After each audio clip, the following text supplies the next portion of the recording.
Hello po. Maraming salamat sa Diyos at magandang tanghali po sa ating lahat. Oo, ay init na po ang ulam para sa pananghalian ng ating pamilya. Ito po ang inyong abang lingkod, Tatay Alan. Welcome to our program in Kuya Prof TV. This is your Total Wellness, Choose Happiness.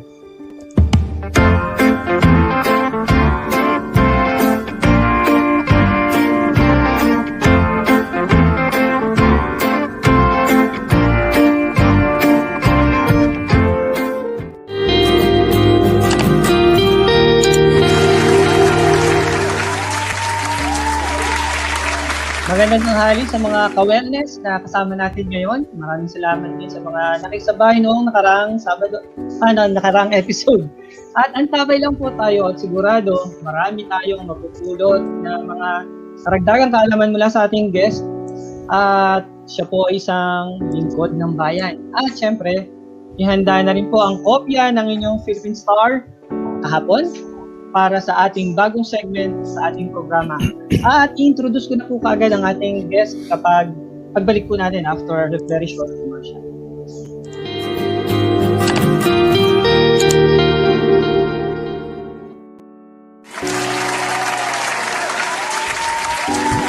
Ayan, so welcome back sa ating program. At hindi na po natin patatagalin at excited na po ako na may makilala sa inyo ang ating guest ngayong episode ng Total Wellness, Choose Happiness.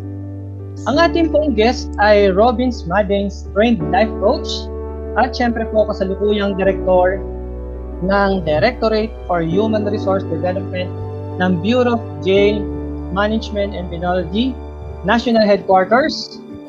Virtual clap po sa ating guest, Jail Senior Superintendent Brendan Fulgencio. Sir, welcome to Total Wellness, Choose Happiness. Bumati po muna kayo sa ating mga ka-wellness ngayon. Ayan. Yes, Sir Alan, maraming salamat at isang mapagpalang araw ho sa lahat na nanonood at dalangin ko na sa mabuting kalusugan kayong lahat, ganun din ang inyong mga mahal sa buhay. Yeah. Colonel Brendan, yes, maraming salamat po at napaunlakan mo ang aming invitasyon. Mabuti at meron po kayong pong sa oras nyo kasi alam ko po na napaka-busy kayo. Pero hindi na po natin patatagalin ang ating kwentuhan at sisimulan na po natin. Kumusta na po ba kayo, sir? Sa awa ng Diyos, Sir Alan, nasa mabuting kalusugan naman at buo ang pamilya. Ay, salamat po sa Diyos.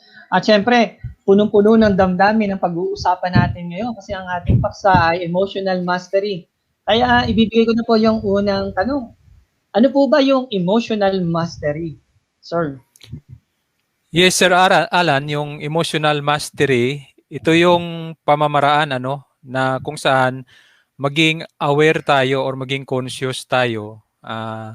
Second slide, Doc, please. Maging conscious tayo sa ating nararamdaman. Bakit natin nararamdaman ito? At matuto tayong kontrolin ang emosyon na ito. Nang sa ganon, hindi tayo mapapahamak. Dahil alam naman natin, Sir Alan, ang negatibong emosyon, ayon sa siyensya, ay nagdudulot ng stress na pwedeng ikakasakit natin in the long term.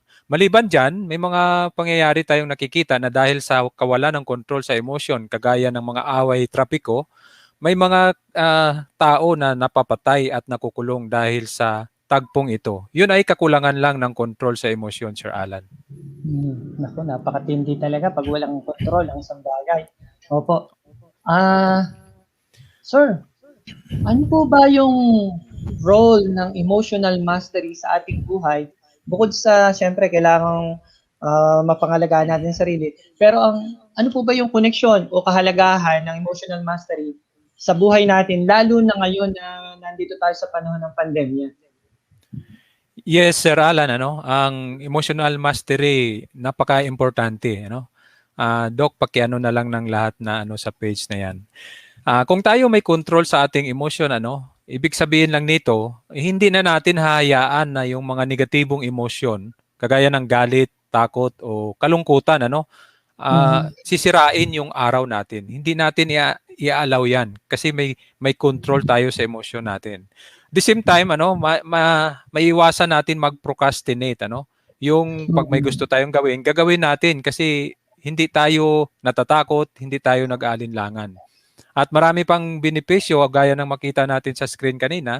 Ngunit kung pag-usapan natin yung pandemic, kagaya ngayong panahong pandemic, Sir Alan, Opo. ngayon kasi napakalaking pagsubok yung panahon na ito.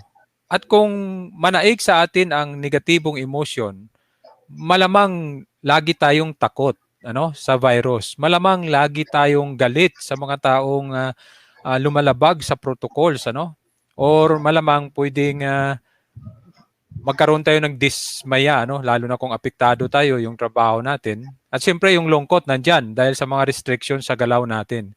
Kung mayroon tayong emotional mastery, Sir Alan, sa kabila ng mga nangyayari sa paligid natin, mami-minimize natin ang impact nito, nung negative impact nito sa ating buhay. At ang resulta nito, pangkalahatan, siyempre, malusog at masayang buhay. Ayan. Sabagay, kahit na may pandemya o wala, mahalaga na kontrolado ang emosyon.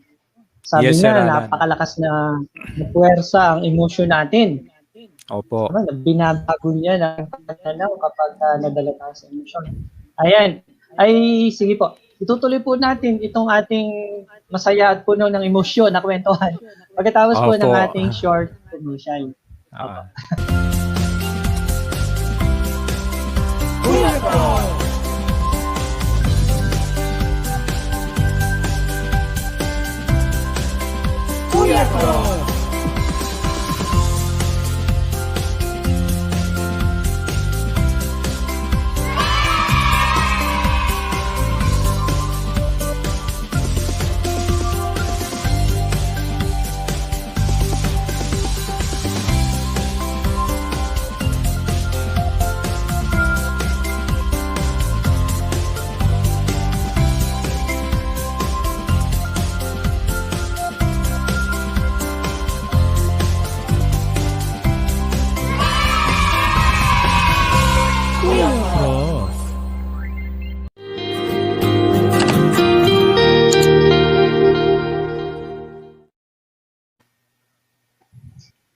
Ayan, balik po tayo sa ating programa.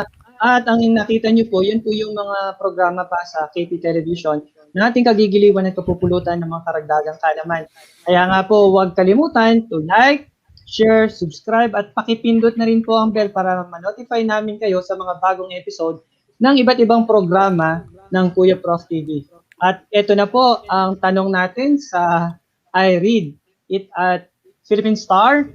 Ano ang editorial ng Philippine Star kahapon, Sunday, March 21, 2021?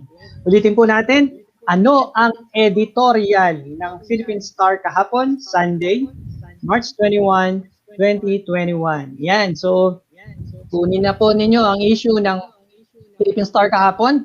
At syempre po, mag-message na po kayo sa amin ng inyong sagot. At nawa ay may papremyo, matanggap na ang papremyong nakalaan galing sa Philippine Star para sa mananalo. At meron po tayong, benamano po ito mula kay Arlene Bellosilio. Very interesting topic. Ay tama po, talagang very interesting topic ang nakalaan sa ating mga ka-wellness ngayon. Ayan, tuloy na po tayo sa ating programa with Sir Brendan. Ayan po, Sir, meron po ba kayong gusto idagdag doon sa ating pangalawang tanong kanina tungkol sa emotional mastery at pandemya, sa panahon ng pandemya? Ayun na yun, Sir Allen, ang kasunod nating pwedeng pag-usapan, ano ang tatlong pwersa, or forces na may control sa emosyon natin.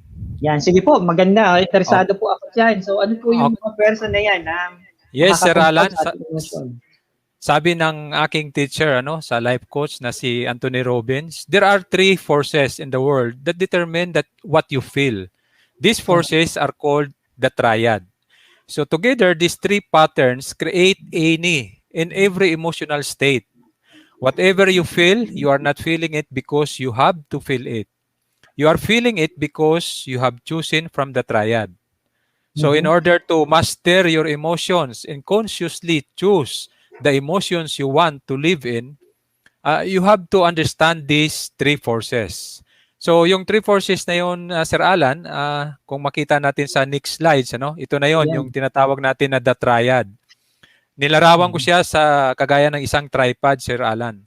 Yung emotion natin, nakapatong yan sa tatlong forces nga, no? Yung focus, physiology, at yung language. At kung ang negatibong emotion natin, kung negatibong emotion natin, galawin mo lang yung isa sa forces na yon, pwede nang maging positibo ang emotion mo. Oh. So, simulan natin sa focus, Sir Alan, sa nakikita natin. Ano pang focus? Ibig sabihin, what are you focusing or thinking on? Or what are you believing? Itong iniisip natin, itong pinapaniwalaan natin, isa ito sa mga nagki-create ng nararamdaman natin. Tony tells us, where focus goes, energy flows.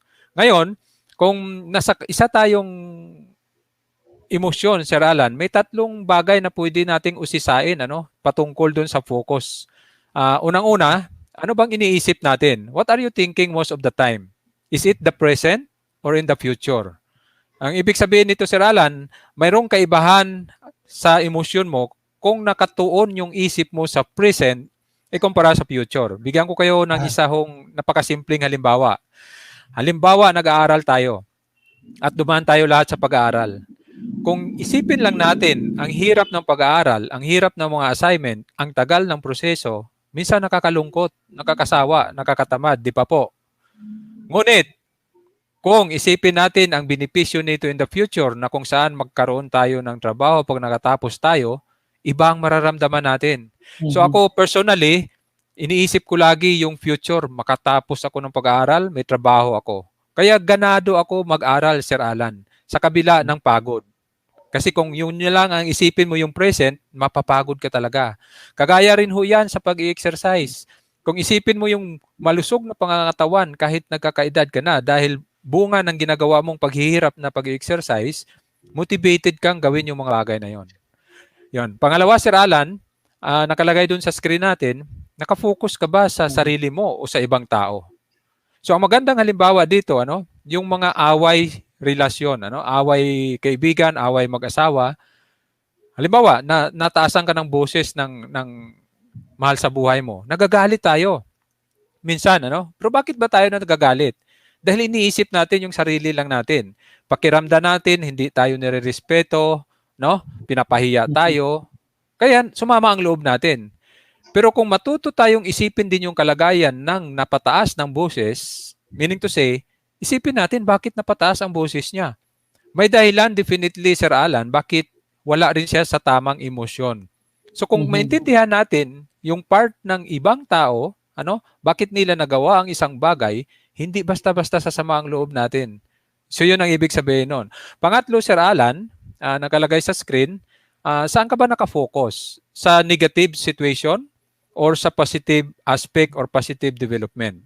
Ang napakagandang halimbawa niyan yung panahon ngayon ng pandemya, Kung mag-focus tayo, yung isip natin sa mga negatibong aspect kagaya ng sa dami ng nagkakasakit, sa dami ng namamatay, sa mga nagva-violate ng protocols, sa restrictions, Kung mag-focus tayo doon, negatibo ang ating maramdaman.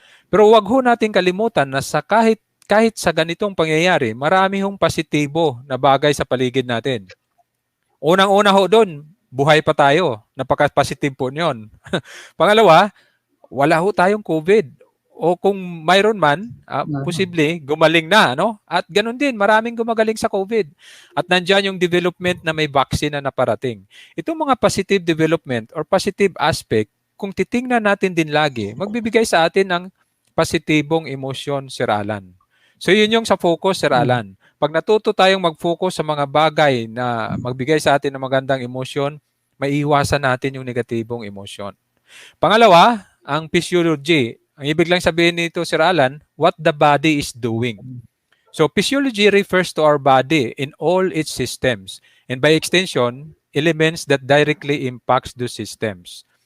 Alam natin ang emosyon natin nagki-create ng actions.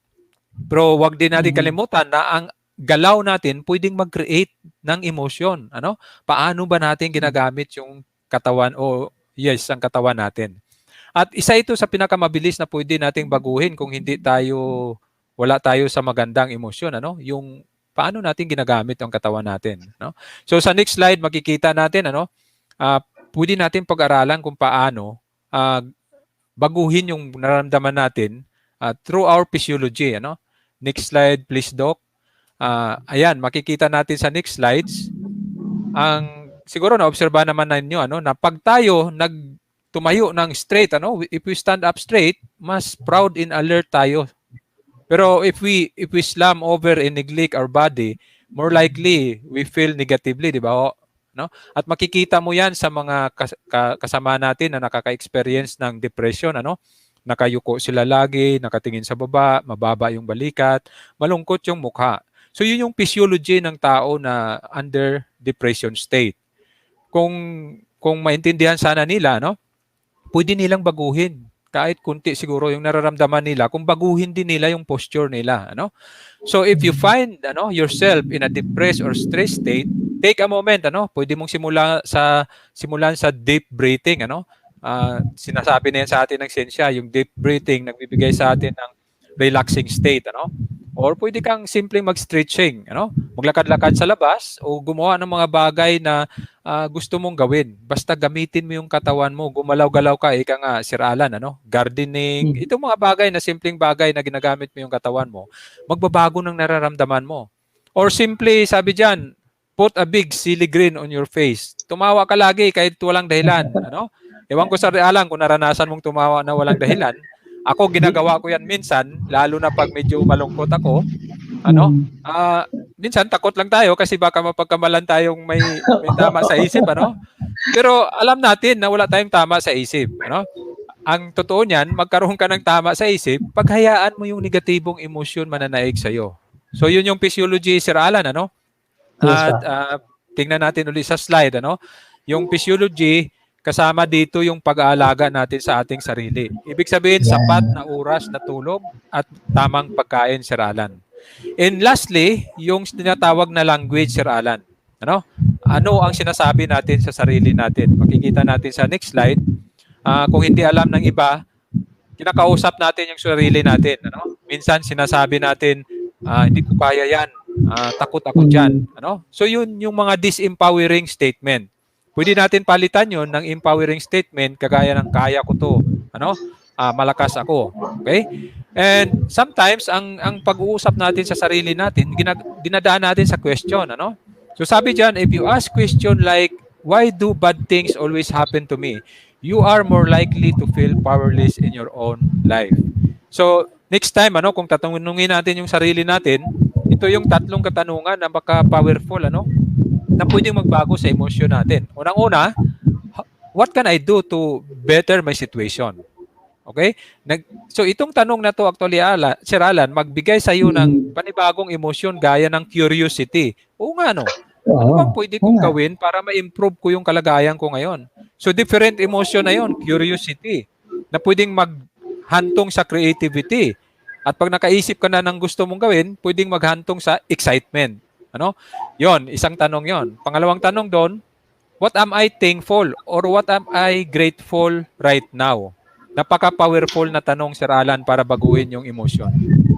Ako, bahagi na ng buhay ko yung emosyon na gratefulness or gratitude.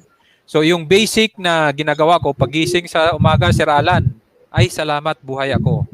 Yon. So nagsisimula tayo sa positibong emosyon. At kahit ngayong pandemic, be grateful, ay salamat, may gamot na. Ay salamat, hindi pa ako naapektuhan. Find something always to be grateful para yun yung ilagay mo na emosyon sa sarili mo at hindi yung mga negatibong emosyon. Pangatlo, what could I learn from this? Napaka-powerful na question para mabago rin natin yung emosyon natin. Kasi nagiging curious ulit tayo. At I'm sure, Sir Alan, ngayong pandemic, marami tayong natutunan. Unang-una na dyan yung kahalagahan ng kalusugan.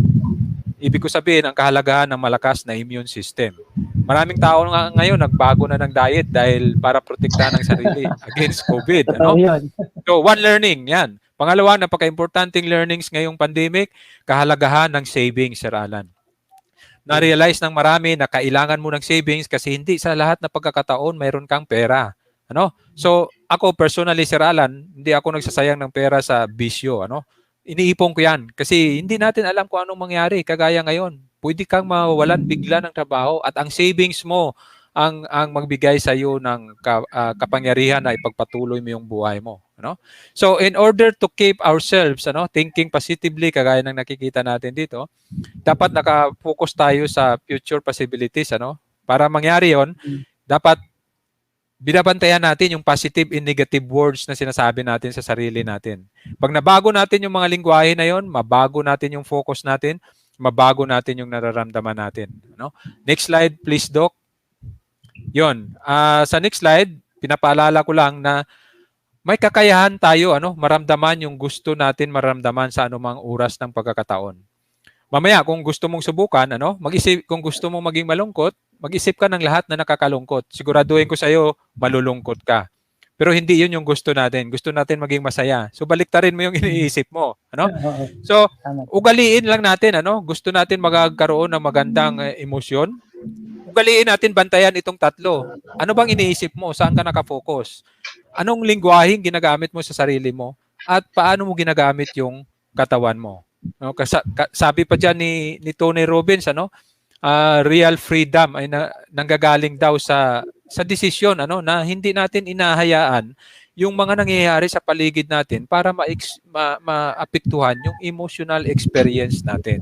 So yun yung triad, Sir Alan, na napaka-importanting bantayan natin. Ayan, ito, ang slide na ito, actually, mamaya yan sa message ko, isama ko yung slide na yan. Yun, Sir Alan, Yan. So, mga ka-wellness, talaga namang yung isang buong kurso na inatinan ni Sir Brendan, binigay sa atin na talaga namang buong-buo ang pagkakabigay niya na talagang kailangan nating mag-focus sa ating mga sa ating sarili at nangyayari sa paligid. Kaya kailangan ginagamit ang ating isip. At syempre, yung physiology, ginagamit din ng ating katawan. At syempre, yung power of the words na ginagamit natin should be empowering. Kaya yung language, kailangan din nating tingnan at bigyan ng pansin. Talaga naman pong napakalaman at napakayaman ng ating pag-uusap. Iba talaga pag emosyon ang pinag-uusapan. Kaya, meron po tayong isa pang tanong napaka-busy niyo po. At syempre, yung bilang isang lingkod bayan, paano niyo po na-maintain ang inyong personal health and wellness sa ganitong panahon na may global pandemic? Yes, yes, Sir Alan, may pandemic o wala, Sir Alan, basic principle lang ang sinusunod ko. Kumain ng masustansyang pagkain, mag-ehersisyo lagi, at siyempre, pangatlo ito, huwag hayaan manaig yung negatibong emosyon sa ating buhay. At pangapat, patuloy ang pagtulong sa kapwa dahil ito yung nagbibigay sa atin ng maligayang buhay. So ito, ginagawa ko lahat ito, Sir Alan, bilang pagpapasalamat ko sa buhay na biniyaya sa akin ng Panginoon. Yeah, so, ang napupulot natin doon sa sharing ni Sir Brendan ay pagkain, pagpapalakas ng katawan, at pag-focus sa positibo at pagtulong sa kapwa. Yan, panay yan. Talaga namang lingkod bayan. Para sa atin, mapaalala po yan ka-wellness na pandemic man o wala, kailangan alagaan natin sarili at ginagamit natin ang ating sarili para makatulong sa iba, para makapagpasaya. Sabi nga ni Sir Joel noon, masaya ang makapagpasaya. At totoo naman po. At bahagi ng pagiging masaya, bigyan natin ng puwang ang message naman ni Sir Albert Rosarda, also known as Sir Adrasor ng OP, sa Kuya Prof. TV rin po yan. Magandang tanghali, Tatay Alan, Jail Senior Superintendent Sir Fulgencio. At syempre po, mga ka-wellness, yan. Ayan. So, babalik po tayo sa ating programa, pero ang dali po natin bibigyan ng pagkakataon ng munting kasiyahan upang batiin ang mga nag-birthday ngayon o nung nakaraang linggo, kasama na ang iba pang okasyon. So, para sa ating birthday greetings segment na Total Wellness, Choose Happiness.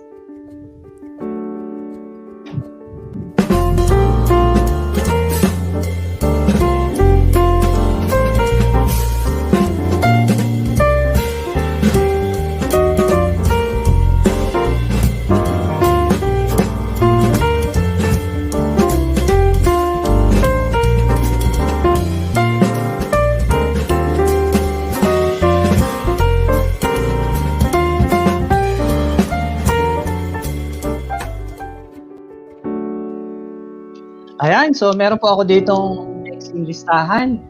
Belated happy birthday kay Ate Tete Mandami, kay Ma'am Joyce Ontal, kay Cyril Lee Lopez, kay Ate Rose Galea, kay Tina Sabino, at kay Maring Rena Lugudines, kay Kuya Rogelio Rodil, kay Ate Imelda Lopez, kay Ma'am Rose Ancueto, at kay Sir Jeffrey Ramos, at syempre kahapon kay Ma'am Weng de la Cruz Mercado, kay Hazmin Layog, kay Ate Costa Tenorio, kay Ma'am Jocelyn Pelante Luyon, at syempre kay Ma'am Louie Alversado. At ngayon, syempre, maligayang pagdiriwang ng karawan kay Sir Hernan Pantolia, kay Ma'am Sol Valera, at syempre ngayon din po ay karawan ni General Emilio Minato, kaya dito po sa kami na kaming trabaho o pasok, kaya holiday po ngayon. At syempre po, happy 51st wedding anniversary kay Mr. and Mrs. Alejandro Herrera. Maligayang pagdiriwang po sa ating lahat. Yan, Sir Brendan, may gusto po ba kayong bakin na nagsa-celebrate ng birthday o okasyon ngayon? Yes. Yan, sige po. Yes lang, birthday ng inaanak ko si Marisa Guerrero at ng kaibigan ko si Jubilin Lacerna. Belated happy birthday sa kanila. Yan, so belated happy birthday po sa inyo at mga ka-wellness na hindi mo namin nabanggit ang na happy birthday sa inyo kung nagse-celebrate ng birthday, maligayang pagdiriwang. Ayan. Napakabilis ng oras, talaga naman. Eto na, ganito po. Sana po ay ito'y hindi huli, ano po. At sana meron pang pagkakataon na kayo ay makasama uli namin sa mga susunod na episodes ng ating Total Wellness to Happiness. Sir Brendan, kung may iwanan po kayo na mensahe o paalala para sa ating mga ka-wellness, ito po yung inyong pagkakataon. Final message po, Sir Brendan. Yes, Doc, pakishare ng last screen natin. Share ko lang yung isang sinasabi rin ni Tony Robbins, ano? Nandyan ba yung screen natin? Sabi niya yung totoong success, ano? Yung totoong success. Success is when you learn to live your life in a way where you experience tons of pleasure every day in almost no pain. And simultaneously, where the way you live also causes the people around you to experience very little pain in tons of pleasure. So, maiksi lang ho ang buhay. Huwag natin hayaan na manaig ang negatibong emosyon natin. At ito'y nakaka-apekto hindi lang sa sarili natin, kundi sa mga mahal natin sa buhay. Huwag tayo maging instrumento para maging pahirap sa mga tao, no? Ibang tao, lalo na sa mahal natin sa buhay. At sinabi rin doon, ano, emotional mastery is a lifetime process. Ibig sabihin, wala ho itong katapusan, ano? Hindi ho maging perfecto yung buhay natin kahit may kakayahan tayong kontrolin ng emosyon natin. From time to time, makaramdam tayo ng negatibong emosyon. Pero kung aral tayo, ano, at pinapractice natin yung simpleng pamamaraan, ano, in a snap, pwede nating baguhin ang ating emosyon. So, patuloy lang natin yung pagbantay ng ating emosyon at huwag nating hayaan manaig ang negatibong emosyon.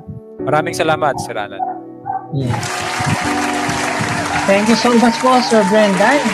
Napakayaman at napaka-makabuluhan talaga ang ating session. Parang kailangan talaga ng kasunod ng mga sessions to eh. At syempre po, talagang iba kapag damdamin yung pinag-uusapan. At syempre po, ingatan din po natin ang ating katawan ay binubuli ng ating emosyon. Kaya mas mabuting piliin positibong emosyon. Ayan po. So maraming salamat po, Sir Brendan. Sa ulitin po, maraming salamat sa ating mga ka-wellness at syempre sa Tulog Talk. At ang ating pong next guest sa Monday ay isang empowered woman. Kaya see you next Monday, same time, same channel dito sa Total Wellness to Happiness. Muli maraming salamat sa Diyos. Ito po ang inyong abaning ko, Tatay Alan, na nagpapaalala, ang kahulugan ng buhay ay buhay na may kahulugan. Ngayon ang magandang araw para sa mabuting pagbabago. Good day mga ka-wellness. Stay happy, healthy and well. You deserve to be well and happy. God bless us all. Thank you po.